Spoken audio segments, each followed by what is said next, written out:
Guys तो ये आप देख सकते हो कि ये सैलाब कितना आगे तक आ चुका है। ये देखो, ये आप देख सकते हो।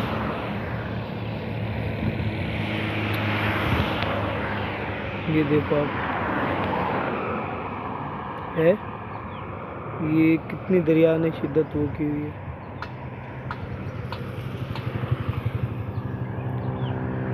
ये मेन रोड तक आया हुआ है, ये देख सकते हो आप लोग।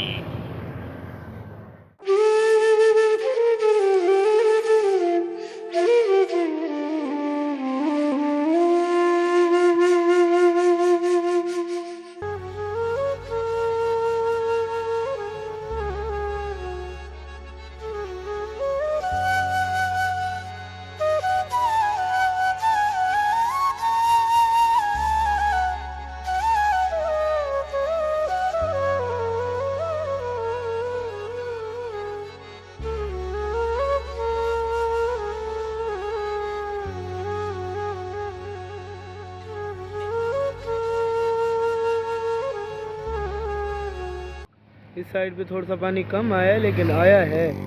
ये देखो आप, और ये हम आम के बाग हो गए, देखो ये आम भी लगे हैं, ठीक है। और ये देखो, ये सामने पानी आया हुआ है, यहाँ तक तो पानी आ चुका है, ये बाकायदा, और कुछ भी पता नहीं है कहाँ तक आगे आता है। ये मेन रोड के साथ लगती है ये जगह। ये देखो, यहाँ तक के पानी आ चुका है। और ये यहाँ पे देख लो आप, आम भी पके हुए हैं, ये रहे आम।